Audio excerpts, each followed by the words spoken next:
અધિકારીઓ મોટા અધિકારીઓ નાના અધિકારીઓને દબાવે છે અને સાહેબની વિરુદ્ધ કોઈ પણ કાર્યવાહી અમને આગળ જણાતી નથી. એફઆરઆઈ લઈ અને અમને શાંત કરી દેવામાં આવ્યા છે. ખરેખર એમને જ્યારે ઘરે આવ્યા ને ખ્યાલ આવ્યો કે આ ખોટું થઈ રહ્યું છે ને અમને આમાં ન્યાય નથી મળી રહ્યો. દિગ્વિજયસિંહ ગોહિલ આત્મહત્યા મામલે પરિવારે હવે ન્યાયની માંગણી કરી છે. પીએસઆઈ બીકે ગોસ્વામીને અગાઉ જાણ થતા તેઓ ફરાર થયા છે.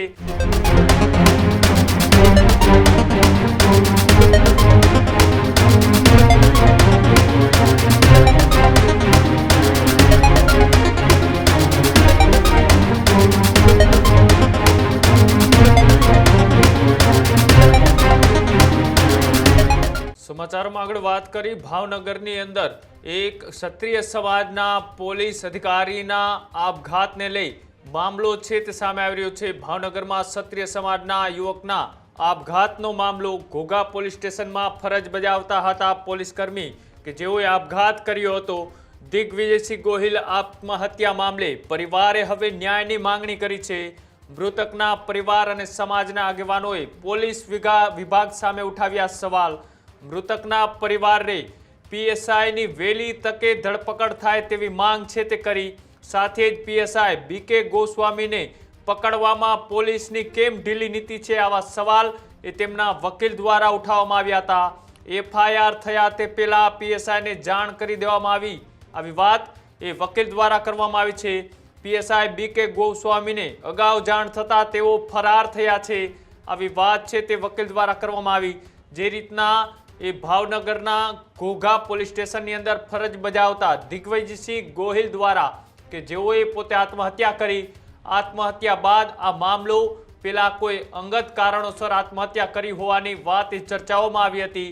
ત્યારબાદ આ ક્ષત્રિય સમાજના આગેવાનો અને પરિવારજનોએ જ્યારે અવાજ ઉઠાવ્યો ત્યારે આ મામલો પોલીસ અધિકારી એટલે કે પીએસઆઈ બીકે ગોસ્વામી છે તેમની ઉપર છે તે આરોપ લાગ્યા હતા અને તેમની કાયદેસરની કાર્યવાહીની પણ પરિવાર અને સમાજે માંગ કરતા એ પીએસઆઈ છે તેઓ રાતોરાત એ ફરાર થઈ ચૂક્યા છે.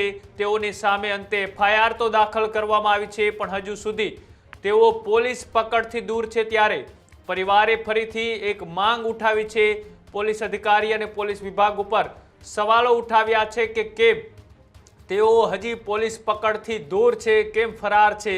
તેમની સામે કાયદાકીય પ્રક્રિયાની માંગ એ ક્ષત્રિય સમાજ અને સાથે સાથે દિગ્વિજયસિંહ ગોહિલના પરિવારે મૂકી છે અને તેમના વકીલનું પણ આ મામલે પ્રતિક્રિયા છે તે આવી છે.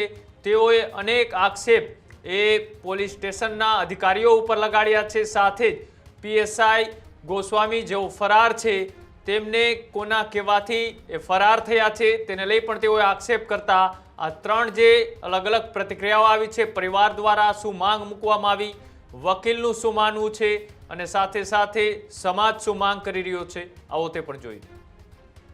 કેમ ભાઈ સુસાઇડનું જ્યાં મોટા ભાગેના કિસ્સા એક જ દિવસના 3 કિસ્સા બન્યા હતા, 3 એ 3માં નીચલા કક્ષાના કોન્સ્ટેબલ કેમ સુસાઇડ કર્યું, કેમ બીજા અધિકારીઓ નહીં? આના જ કારણે કે અધિકારીઓ મોટા અધિકારીઓ નાના અધિકારીઓને દબાવે છે અને જ્યારે મોટા અધિકારીઓ આવો ગુના કરે છે ત્યારે એની ઉપરના મોટા અધિકારીઓ એને છાવરે છે. આ તો ઓલી આપણા ગુજરાતમાં કહેવત છે, આપણી ગુજરાતીની કહેવત છે, હલકું લોહી એટલે હવાલદાર લોહી. આ એની જેવી કહેવત છે. અને આ જ પીએસઆઈ ઉપર એફઆઈઆર પણ થયેલી છે લાંચ રૂશ્વતની, એ પણ હજી પેન્ડિંગ છે. તો આવો ગુનેગાર તો એનો ગુનાહિત ઇતિહાસ જોઈ એની કેમ ધરપકડ નથી થતી? અને આગોતરા જામીન અરજીમાં સોગંદનામું સેમ ડે આવી ગયું. બીજા કોઈ વ્યક્તિ સોગંદનામું કંઈક આગોતરા જામીન મૂકવાના હોય તો સેમ ડે સોગંદનામું ન આવે, રિપોર્ટ આવે કે આજે ફલાણા કામે રોકાયેલા છે એટલે નથી આવી શકાય એમ, ફલાણા કામે છે. શા માટે એવું મુદત લે છે કે એ લોકોને એમની ધરપકડ કરવાની હોય છે? તો આમને કેમ એની ધરપકડ કરવા માટે કોઈ એવા એક્શન લેતા નથી? એટલે ક્યાંક ને ક્યાંક અહીંયા મોટા અધિકારીઓ એમની સાથે સંડવાયેલા છે ને છે જ. એનું કારણ તમે એક વખત તમે પણ મીડિયા દ્વારા કહું છું, એસપી સાહેબ, એસપી સાહેબ એમનું પણ ઇન્ટરવ્યુ લ્યો અને એમને કહો કે ભાઈ કોલ ડિટેલ્સ આપણે કઢાવવાની છે, કોલ ડિટેલ જોઈ લ્યો અને છેલ્લું લોકેશન જોઈ લ્યો કે ભાઈ આ છેલ્લા પીએસઆઈનું લોકેશન ક્યાં છે. મારા ભાઈ શ્રી સ્વ દિગ્વિજયસિંહ જયદેવસિંહ ગોહિલ ઘોઘા પોલીસ સ્ટેશનમાં પોતાની ફરજ હેડ કોન્સ્ટેબલ તરીકે બજાવતા હતા અને તારીખ 21/1ના રોજ એમને અવળું પગલું લઈ અને 22 તારીખે એમનું અવસાન થયેલું છે.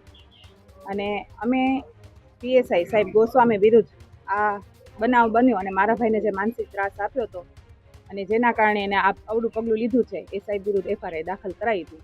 પણ આજ મારા ભાઈને આવડું પગલું લીધા અને 15 દિવસ અને એ જતો રહ્યો, એને 14 દિવસ થઈ જવા છતાં પણ અને સાહેબની વિરુદ્ધ કોઈ પણ કાર્યવાહી અમને આગળ જણાતી નથી.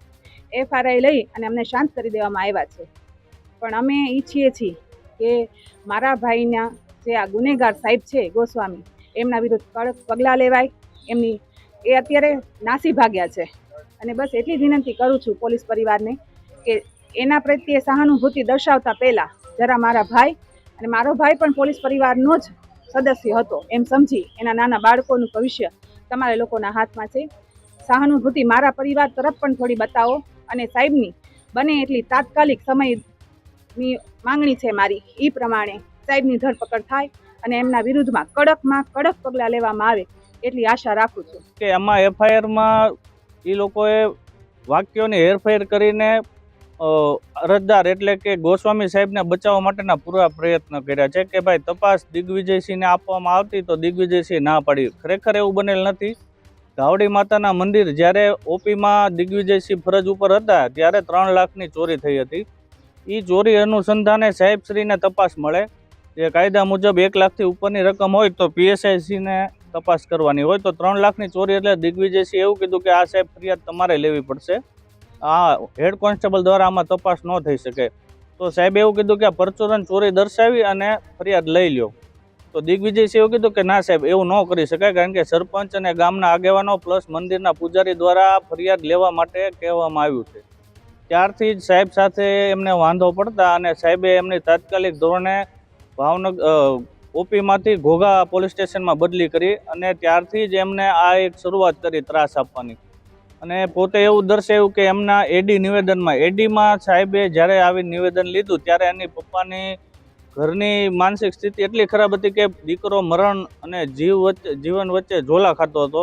તો એમાં ધ્યાન આપવું કે ફરિયાદમાં, એટલે સાહેબ દ્વારા જે નિવેદન લેવામાં આવ્યું એમાં એમને કોઈ પણ જાતની વાચા કાઢવા વગર જે સાહેબને યોગ્ય લાગ્યું એમાં એમને સહી કરી દીધી. પણ ખરેખર એમને જ્યારે ઘરે આવ્યા ને ખ્યાલ આવ્યો કે આ ખોટું થઈ રહ્યું છે ને અમને આમાં ન્યાય નથી મળી રહ્યો,